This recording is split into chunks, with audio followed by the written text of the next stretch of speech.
Vamos a hablar esta noche de un tema tabú, un tema en fascículo cerrado, así que atención. El tema es la homosexualidad en Grecia y Roma. En los mitos griegos aparece como atributo de muchos personajes, tanto en héroes como reyes o dioses. Recuérdese a Tamiris, que era un músico de gran belleza. Lo nombro en primer lugar porque fue el primero. Bien. Era un músico de gran belleza que se destacaba en el arte del canto y de la lira y que había tratado de rivalizar en esas disciplinas con las musas. Las musas lo vencieron. Y usted ya sabe que la gente que trata de competir con las musas termina mal. Este hombre fue vencido en un concurso y fue privado de su talento y de su vista. Había pedido Tamiris, en caso de ganar, unirse a todas las musas en forma sucesiva. Este último inciso da prueba de una cierta humildad, después de todo. Este Tamiris se encontró un día con un muchacho de gran belleza llamado Iacinto, y parece que por amor a Iacinto, Tamiris fue el primero que ejerció la homosexualidad. Iacinto era tan hermoso que hasta el mismo dios Apolo se había enamorado de él. Un día, en que ambos se entretenían lanzando el disco, el viento desvió el disco rebotó contra una roca con tanta mala suerte que le pegó a Iacinto en el marote y lo liquidó. Qué mala suerte. Apolo quedó consternado y para inmortalizar el nombre de su amigo, transformó la sangre que había brotado de su herida en una flor nueva que no existía antes, que es el jacinto, flor cuyos pétalos llevan señales que parecen recordar el lamento de Apolo. También al rey Minos se le atribuía la invención de la pederastia con una tradición parecida. En realidad, lo que se decía es que había sido el rey Minos y no Zeus el raptor de Ganímedes, el copero de los dioses.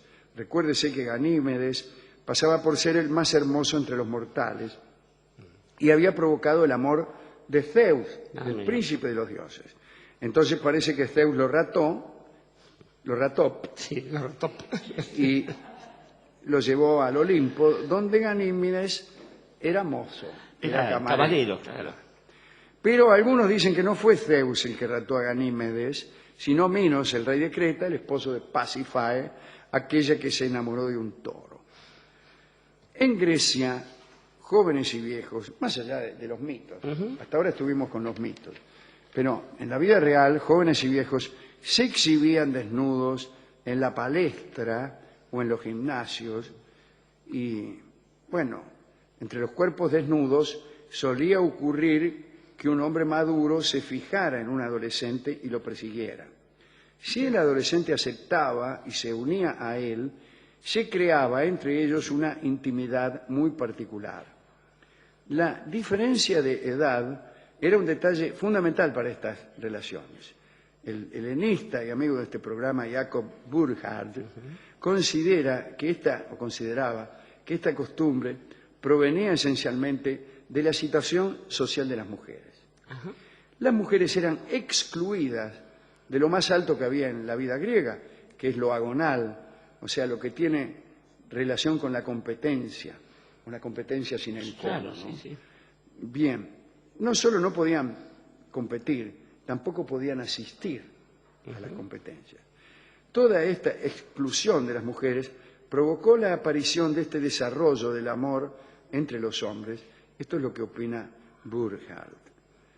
En muchos gimnasios se veía la estatua de Eros ubicada entre Hermes y Heracles. Ninguna incitación a la depravación existía entre el amante y el amado. Era amor concebido como irreemplazable, sin comparación con ningún otro, y estaba fundado en la admiración recíproca entre el hombre mayor y el más joven. El hombre mayor admiraba la juventud y tenía la tarea de proteger al amado, de formar su espíritu y de consagrarle lo mejor de su pensamiento. La edad ideal se consideraba de 45 años y el erómenos debía ser un adolescente de entre 13 y 18. Estos adultos, un detalle, estos adultos que buscaban un joven como amante, como discípulo, estaban casados, con hijos, e incluso frecuentaban a las prostitutas, como si eso fuera garantía de alguna superioridad moral. El homosexual travestido no era bien visto por la sociedad griega, e incluso era castigado por la ley que le impedía ejercer sus derechos como ciudadano. En Atenas, en realidad, lo que se castigaba era la violencia en el amor, eso se castigaba. Y también se atacaba al que se vendía con ánimo de lucro. Solo entonces, mediando el dinero y la violencia, la pederastia adquiría entre esos hombres un carácter vergonzoso. Un ejemplo de esto es el pleito entre dos hombres llamados Esquines y Timarco. Esquines denostaba a Timarco, un joven que a los 13 años se vendía por una moneda, y decía Esquines: yo no critico los amores honestos, sino que condeno, como condena la ley, los amores mercenarios. Bueno, y después citaba Esquines una serie de parejas de antiguas amantes y recordaba a los jueces los nombres de algunos muchachos conocidos que eran respetados justamente porque debido a su gran belleza y sus virtudes habían sido bien amados, ¿no? Según Esquines, Timarco era esclavo de las pasiones más despreciables y más desmesuradas. La desmesura, la iblis, ¿no? La vieja enemiga del pensamiento griego. Bueno, Timarco tenía cientos de amantes, los tuvo hasta que perdió su belleza y su juventud y murió en la miseria en un tugurio infame. Fíjese, la idea de la palabra esclavo en medio de la descripción de una pasión y un vicio, hemos hablado mucho aquí, ¿no? Esta idea era central en los griegos, o sea, la idea de que el vicio no era un pecado, sino resignar la libertad. Los únicos gobiernos que perseguían el amor entre hombres eran las tiranías. Bueno, la pederastia griega exigía la igualdad social de los amantes. Es un dato, ¿no? En Grecia era necesario que el muchacho fuera de condición libre para que la relación pudiera desarrollarse en reciprocidad y en la comunión intelectual.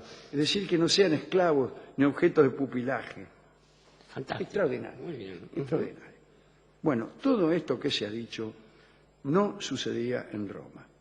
Claro. Los romanos preferían comprar su placer. Y la aristocracia romana se entregaba a la pederastia más como una exhibición de elegancia y distinción, ¿no? Los grandes señores creían que estaban fenómenos y tenían en su casa harenes de adolescentes llamados paeragogia y daban a sus muchachos nombres cariñosos como delicati pueri. ¿Qué hace? ¿Qué hace Delicati? Y estos mancebos formaban parte del moblaje de la casa, se los compraba a precios muy altos, se los exhibía con orgullo. A veces eran esclavos nacidos en casa de su amo o extranjeros importados por los mercaderes, una cosa espantosa, ¿no? Llegaban muchos del África, parece que los mercaderes los compraban a bajo precio a orillas del Nilo. Los de Alejandría eran los más buscados, se pagaban precios elevados que variaban en función de la edad, la belleza o las habilidades, ¿no? Los usaban para lavar pies en los banquetes, ahuyentar las moscas, cantar o bailar, y también para satisfacer los apetitos de sus amos. También era costumbre en las familias patricias de Roma que cuando un hijo entraba en la pubertad le entregaban un esclavo, también adolescente, que compartía su lecho y se prestaba a los primeros impulsos voluptuosos. Estas relaciones eran admitidas a condición de que no se prolongaran pasada la pubertad. Desde el momento en que el mancebo esclavo abandonaba la adolescencia, ya uno no podía tener relaciones con él o resultaba indigno tenerlas, ¿no?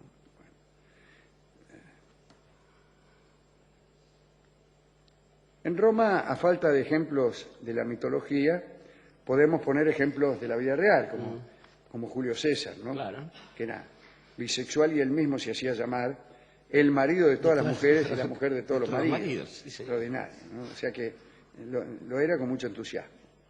Durante la campaña de Bitinia, entró en relaciones con el rey de Bitinia, Nicomedes, y mientras celebraban el triunfo, los soldados gritaban: César ha vencido a Bitinia y Nicomedes ha vencido a César. Dirían otra cosa. Sí, seguro. Yo como era. Todos conocemos también las costumbres de Calígula, de Adriano y su amado Antinoo, ¿no? A la muerte de Antinoo, el emperador Adriano, amigo de este programa, hizo que le levantaran estatuas y templos a su gloria. Citemos para terminar a Nerón, que se atrevió a casarse solemnemente con un liberto amigo de él, llamado Pitágoras casualmente, y se hizo conducir al altar cubierto con los velos característicos de las novias romanas. Después también se casó con otro, Liberto Esporo, y al revés, aquí lo nombró emperatriz de Roma. Bueno, cosas así. ¿A quién quiere dedicar?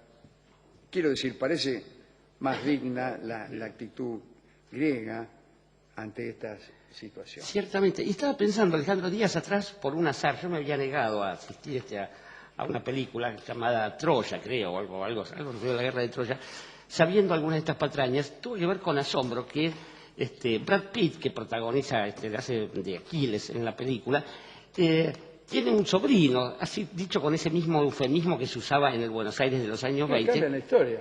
Cambia la historia y sabe que está Cambia la historia con una nada mina. más que para que Brad Pitt Se puede hacer con una no mina. ande con un Claro, ñato. con un tipo realmente repugnante. Eso sí me parece obsceno y repugnante, ese tipo de conversión hacia una moral y una estética tan limitada como la de Occidente. Pero creo que la homosexualidad, Alejandro, ha sufrido el mismo triste destino que cualquier otra singularidad, sea racial, religiosa.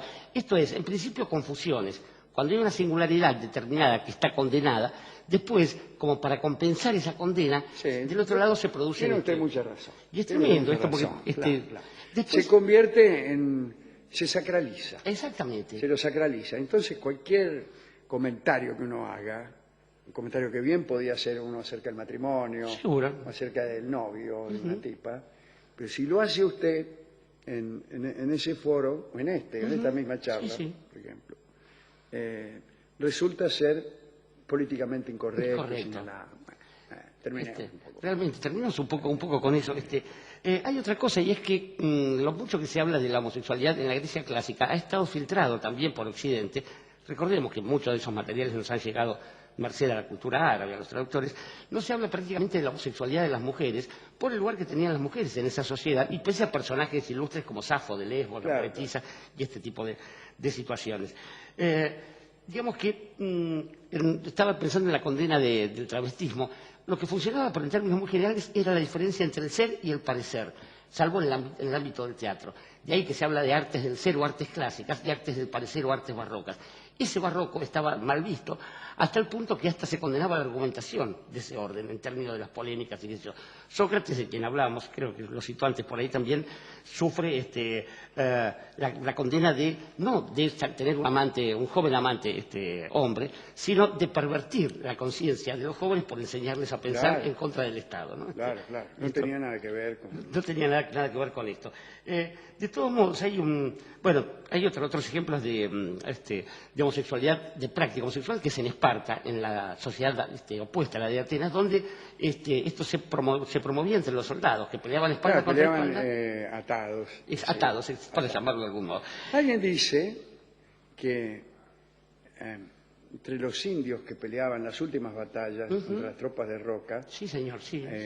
había algunos que también habían desarrollado una relación parecida a estas que estamos describiendo, y que peleaban atados, espalda contra espalda, generando esos dúos guerreros de personas unidas por un sentimiento muy fuerte. Con una mirada también sobre lo femenino semejante a los griegos. Recordemos que las cautivas eran tratadas del mismo modo que las esposas de los griegos, ¿no? En su momento. Pero es para celebrar que, por lo menos desde la ley, tengamos una mirada un poco más, más justa, digamos, sobre cualquier actividad de la persona humana. O si usted quiere, si me permite, Sí. más indiferente.